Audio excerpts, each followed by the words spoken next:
La respuesta a eso es no. Y esto hay que decirlo realmente sin tapujos, ¿no? Los mapuches son originarios de Chile. Sin embargo, como dice el doctor Antonio Caponeto, ¿no? Si originario es todo aquel que estuvo antes, en el transcurso de la historia siempre habrá alguien antes.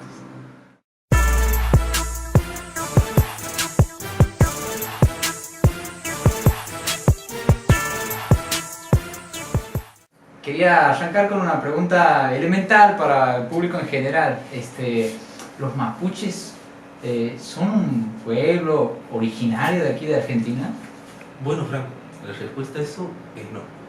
Y esto hay que decirlo realmente sin tapujos, ¿no? Los mapuches son originarios de Chile. Esto lo afirman tanto historiadores como antropólogos que han investigado y han estudiado seriamente el tema, ¿no? La presencia de los mapuches en nuestro territorio nacional se remite a finales del siglo XVIII, comienzo del siglo XIX, y su asentamiento se concreta a costa del exterminio de nuestros naturales, que eran justamente los pampas y los tehuelches, ¿no? Bueno, antes de comenzar a explayar sobre este tema, yo creo que es necesario dar una pequeña referencia geográfica, ¿no? Por ejemplo, estos indios chilenos, araucanos, que hoy se hacen llamar mapuches, estaban ubicados al oeste de la cordillera, en la región de la Araucanía, que va desde el río Biobío hasta el río Tolteno. Y tenían diferentes nombres según su ubicación. Por ejemplo, los del norte se llamaban picunches, los del sur huiliches y los del oeste moluches. Y los que vivían en la zona central de la Araucanía eran los borogas. Mientras tanto, a nuestros naturales los teníamos en el otro margen, al este de la cordillera, ¿no? Los que vivían al norte del río Chubut, los pampas o serranos, y los que habitaban nuestra Patagonia y Tierra del Fuego, los tehuelches y los borogas. Bien, una vez ya teniendo este mapeo así bastante generalizado, ¿no? Nos podemos abocar al tema de la araucanización de la pampa, que si bien fue un proceso lento y gradual, porque en un comienzo la relación de estos indios chilenos con nuestros naturales, por ejemplo, con los que tenían con los pehuenches que habitaron en Mendoza y Neuquén, era amistosa y con fines comerciales. Sin embargo, con el pasar del tiempo se tornó esta relación belicosa y con acciones de rapiña y pillaje, ¿no? Acciones que se van a intensificar justamente con el inicio del desarrollo de la Guerra Muerta en Chile, que sucede del año 1819 a 1824. Lo que produce esta guerra es que estas acciones se agudicen y los mapuches comiencen a entrar en son de guerra, las incursiones sean en son de guerra. Va a provocar la huida de Chile hacia nuestro territorio nacional, consecuentemente, bueno, su asentamiento y el exterminio de nuestros naturales, ¿no? Esto sucede a principios del siglo XIX. Como son estas incursiones, como he dicho anteriormente, en son de guerra, los tehuelches van a enfrentarlos en diversas batallas. Por nombrarte alguna, Franco, la de Lañeo, la de Chotel Neuquén, la de Sierras Blancas, pero la última es la de Choelche en el año 1821, donde los araucanos van a derrotar definitivamente a nuestros tehuelches, ¿no? Sobre este acontecimiento histórico hay algunos documentos, como por ejemplo la carta que le escribe el comandante Calixto Oyuela al gobierno de Buenos Aires, quien por ese entonces estaba Martín Rodríguez, ¿no? En la carta relata el comandante Calixto Oyuela que un grupo de cordilleranos del oeste, o sea, el grupo de los moluches, había combatido en Choelche contra los tehuelches, pero provistos de artillería y de apoyo realista, ¿no? Porque mientras se desarrollaba la guerra a muerte en Chile, estos araucanos tomaban bandos realistas, obviamente obtenían su apoyo. Claro. Todo esto lo relata la carta y realmente, bueno, cuenta que los tehuelches poco pudieron hacer con sus lanzas y boleadoras frente al apoyo y la artillería provista a los realistas, ¿no? Como consecuencia, ya he dicho anteriormente, es la derrota definitiva de los tehuelches. Se quedan con sus territorios que habitaban los tehuelches, las salinas, las pampas, después los territorios al norte del río Negro y el río Colorado. Y los tehuelches, bueno, van a recluirse más hacia el sur de esos ríos, ¿no? Del río Negro y del río Limay. Iba a comenzar un proceso de rápida mestización de sus mujeres con estos indios invasores, porque obviamente la mayoría de sus hombres habían muerto en esta batalla. Esto en lo que se refiere a los tehuelches. Ahora con el tema de los serranos o de los pampas, el grupo de araucanos que va a incursionar y va a provocar su masacre, por decirlo de alguna manera, es los borogas. Después de ser derrotados en la guerra muerte por los viliches, van a cruzar vencidos la cordillera, van a malonear Mendoza, San Luis, cruzan la Pampa, llegan a Buenos Aires y ahí van a masacrar a los pampas que estaban asentados, por ejemplo, en Sauce Chico o en Sierra de la Ventana, ¿no? para después terminar diezmando la población recién en el año 1830, que se da una de las últimas batallas en Bahía Blanca, justamente en las puertas de Fortaleza Argentina. Sí. Sobre este acontecimiento histórico también hay un documento, y es la carta del jefe de la Fortaleza Argentina, Martiniano Rodríguez, en el cual, bueno, él escribe una carta que había escuchado esa tarde del 26 de septiembre del año 30, los ruidos y los gritos de los pampas siendo asesinados por Borgás, y curiosamente también siendo apoyados por tropas realistas, ¿no? En este caso los hermanos Pincha. Todo esto obviamente lo relata con mucha impotencia, ¿no? Porque no pudo intervenir porque tenía órdenes expresas de Buenos Aires de no confrontar con los Borgás, ¿no? Y bueno, y esta derrota que se da en el año 30 ya va a ser la última estocada a nuestros naturales, pampas y tehuelches, ¿no? Los araucanos se van a apoderar del territorio y lo van a denominar como la Magna Araucanía. Desde este tiempo ya es el predominio definitivo de los araucanos en los territorios. Después, posteriormente, bueno, vendrá Cafulcurá y fundará la Confederación Araucana, los reinos aislados, pero eso ya es otra historia, ¿no? Sí. Bueno, como lo acabamos de ver, los araucanos, como se llaman hoy mapuches, son originarios de Chile. Cruzaron su cordillera y su asentamiento se dio a costa del exterminio de los pampas y de los tehuelches, ¿no? A este proceso se lo conoce como la araucanización. La araucanización.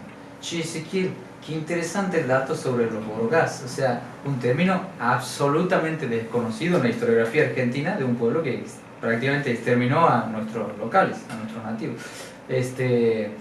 Sospechoso, ¿no?, que los nombres de las tribus sean hoy desconocidos y se nos propugnen, se nos difundan términos más suaves como pueblos originarios, pueblos mapuches. ¿Nos podrías hablar un poco sobre la cuestión esta, la cuestión de la semántica? Bien, bueno, muy tal cual, ¿no? Es como vos lo has dicho, Franco. Con respecto al término de pueblos originarios, que vos lo acabas de mencionar, es bien sabido que el hombre no es originario de América. Vino de Asia, cruzó el estrecho de Bering hace aproximadamente 10.000, 12.000 años. También está la otra teoría de que vino en balsa de la Polinesia y desde allí de Sudamérica pobló todo el continente. Entonces, ¿originario de dónde? ¿De Asia o de la Polinesia? Por otra parte, si tomamos, ¿no?, el término pueblos originarios en la acepción que ellos le dieron como todos aquellos pueblos preexistentes antes de la llegada de Colón, vimos que tampoco es correcto y acorde, porque como lo acabo de decir, los mapuches antes y después de llegar al Colón se encontraban en el otro lado de la cordillera. Ese término podría ser un poco acorde con los tehuelches, que según la antropología poblaron la Patagonia en el siglo VI después de Cristo. Sin embargo, como dice el doctor Antonio Caponesto, ¿no?, si originario es todo aquel que estuvo antes, en el transcurso de la historia siempre habrá alguien antes. Entonces, lo originario realmente no remite a la cuestión geográfica, de localización o cronológica, sino que remite a las causas o al principio de un ser. ¿Y cuál es nuestro ser? Nuestro ser es hispano, católico, criollo. ¿Y cuáles son las causas que dan origen a ese ser? Las causas se encuentran ahí, en el descubrimiento, la evangelización y civilización de España en América. Bien, Ezequiel, o sea, el término pueblo originario, ya sabemos, va al tacho. ¿Y sobre el término mapuche? Bien, bueno, Franco, este término realmente carece de sustento histórico, ¿no? No hay ningún documento, ni siquiera en las crónicas de los españoles se menciona ese término. Es más, ni siquiera en la expedición de Roca, ni de Rosas, en las campañas de desierto, no se nos menciona. Ni siquiera aparece en la historia oficial de las provincias de Chubut, de Neuquén, ni en sus museos históricos. El término no aparece. Es más, no hubo ni siquiera ningún cacique, ningún guerrero, ningún chamán araucano que se haya llamado a sí mismo mapuche, ¿no? La real forma de designarlos antropológicamente a la etnia es justamente ándido araucano. Este término mapuche, que aparece recién en 1902, 1903, en la lengua mapudungun, mapu significa tierra, che significa gente, ¿no?, gente de la tierra. El fin de este término es justamente aglutinar y homogeneizar a los aborígenes que vivieron o que viven en Argentina y Chile, ¿no?, haciéndonos parecer que todos pertenecen a la misma etnia e incivilizando las etnias como por ejemplo araucanos, pampas y tehuelches, ¿no?, que no eran iguales, similares. Y ese es el sentido y el trasfondo político e ideológico, ¿no? De ahí justamente que surge esta concepción errónea de la nación mapuche. Claro. Che, Ezequiel, yendo al tema político, ideológico, Vemos también que el término mapuche va siempre acompañado de la banderita esa, la banderita llena de colores, con cubitos y eso, y con el símbolo ese raro. ¿Qué nos puedes decir sobre la bandera esa del mapuche que la vemos ondear hoy en día en las provincias del sur? Sí, tal cual, Franco. Realmente con la aparición del indigenismo afloraron diversas ideas que realmente no surgieron en ningún toldo y estandartes que no son nada originarios, ¿no? Por ejemplo, por citar a algunos, el antropólogo y historiador Rodolfo Casimiquela, que es un experto en cultura araucana y tehuelche, más hablaba lengua tehuelche, cuando comenzó con sus investigaciones, con sus estudios, la reacción que tuvo fue la de indignación al ver que en los araucanos habían aparecido costumbres nuevas que nada tenían que ver con su idiosincrasia, como por ejemplo una ideología anarco-marxista, ¿no? Que se ve reflejada en los piquetes o concretada en sus organizaciones como la RAM de la Resistencia Ancestral Mapuche, que por las mismas palabras de su fundador, Facundo Xonguala, dice que tiene una posición antiimperialista y anticapitalista, ¿no? Este sujeto que también es un sujeto bastante caricaturesco, que tiene un pasado flogger, un pasado gaucho, y más, es un mestizo. Su madre se llama María Isabel, un hombre hispano y católico, y su padre se llama Eloy Jones, tiene ascendencia inglesa.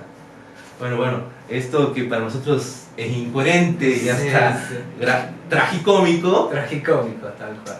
En la realidad actual, no sé si es muy incoherente, ¿no? Porque ¿sabes dónde tienen su ONG, la sede de su ONG, estos supuestos pueblos originarios? Seguro que no la deben tener aquí, ¿no? En Argentina. Acertaste. La tienen en Inglaterra, en Bristol. Y esto realmente cualquier persona que tenga acceso a internet lo puede corroborar. Ingresa a la página Mapuche International Inc. y le aparece la ubicación. Le aparece quién integra la comitiva también. Que si bien la preside Ronaldo Mariqueo, que es un mestizo también chileno, los demás son todos apellidos ingleses. De los ingleses, y de ahí tienen la sede de su ONG, recibe financiación constante, ¿no? Entonces, Ezequiel, estamos ante un pueblo que su nombre no ha existido históricamente, es inventado. Estamos ante una bandera inventada, una ideología inventada, y su sede ni siquiera está en donde históricamente, supuestamente habitaron. Disculpa Franco, parafraseando al doctor Caponeto, ni los indígenas ni los indigenistas son originarios de América. Tal cual. ¿Alguna bibliografía que nos quieras recomendar, Ezequiel? Bien, realmente yo el primer libro que leí sobre el tema es un libro realmente muy cortito, muy simple, de lectura muy amena, del autor Federico Adisi, que se llama RAM, Terrorismo Internacional, ¿no? Que es el tema justamente que abarca exclusivamente los mapuches, la cuestión histórica, jurídica, ideológica y política, ¿no? Es un libro cortito pero muy sustancioso. Y otro libro que leí es justamente el libro del profesor Porcel, que se titula La Araucanización de la Pampa, Tehuelches, Pehuenches y Mapuches Invasores, ¿no?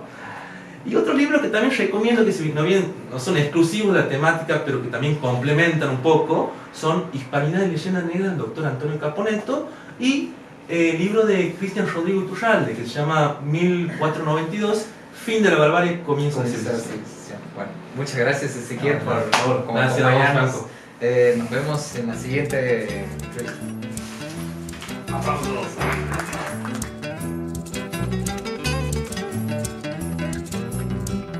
Pasando una picana de ñandú, lo sorprendió la tarde en el Yegüen. Arriero soñador de piño y luz, que supo ser señor en el Laiquén.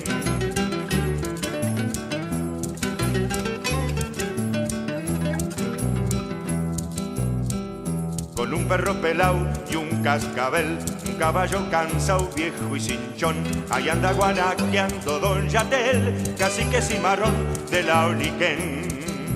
Cuando llega a los boliches por un trago de ginebra, suele cantar un cani con fábulas y leyendas, y los ojos se le escapan hasta el costado del camino, porque ha nacido tehuelche y antes que nada argentino, y antes que nada argentino.